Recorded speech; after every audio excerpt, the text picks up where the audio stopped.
गुरुदेव, जीवन में दुख क्यों आता है? क्या हमें अपना दुख लोगों के साथ बांटना चाहिए और इस दुख को किन लोगों के साथ बांटना चाहिए? सुख के सब साथी, दुख में ना कोई, क्या ये बात सही है? देखिए, दुख क्यों आता है?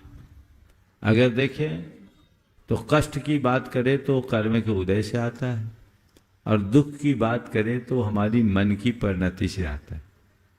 कोई जरूरी नहीं कि जीवन में आगत कष्टों के होने पर भी हम दुखी ही हों। कई लोग हैं जो ढेर सारे कष्टों के बाद भी हमेशा प्रमोदित रहते, समझ गए? तो दुख तब आता है जब हमारा मन चीज़ों के साथ जुड़ जाता है। यदि हम चीज़ों से न जुड़े तो हमारा मन कभी भी दुखी नहीं होगा, पहली बात। दूसरी बात, आपने कहा सुख के सब साथी, दुख में न कोई, दुख बांटना चाहिए। मैं कहता हूँ नहीं, दुख बांटने की चीज नहीं है। दुख को सहना चाहिए और सुख को बांटना चाहिए।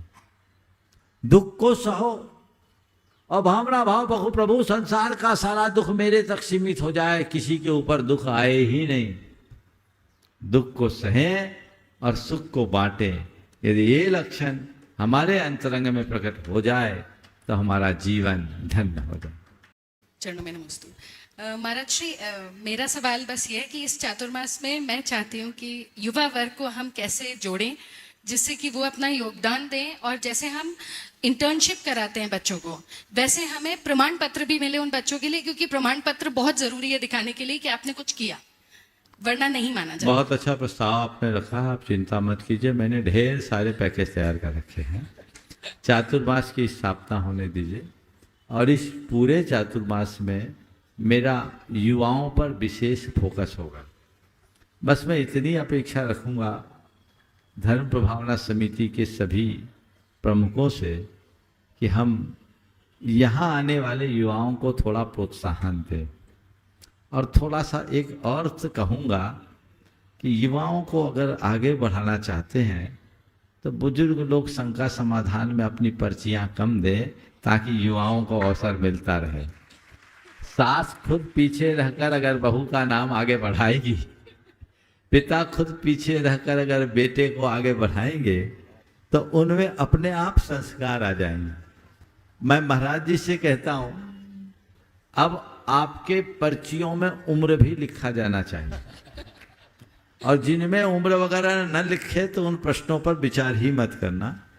और इसमें 50% युवाओं को प्रमुखता देना, क्योंकि इस समय युवा फ्री रहते हैं। बहुत बच्चे मेरे पास आए 2 दिन में, कल और आज में। इस समय उनकी कोई कोचिंग, कोई क्लासेस नहीं रहती, और उनके मन में बहुत सारे सवाल होते हैं जो मुझसे वहाँ सीधे नहीं पूछ पाते। तो कल से ऐसी व्यवस्था बन जाएगी तो आपके सवाल का बहुत अच्छा समाधान हो जाएगा। तो एक तो ये प्रावधान डाल दिया जाए कि पर्चियों में उम्र भी हो, और 50% प्रश्न युवाओं के छांट लिए जाए, और 50% में बाकी सबको।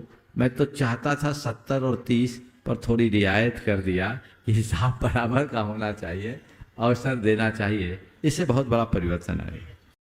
कि मन वचन काया के जो योग से कर्मों का आश्रय होता है गुरुदेव, तो क्या जब वैकृक शरीर भी होता है तो उस समय भी काय योग, प्रमत्त काय योग बनेगा गुरुदेव?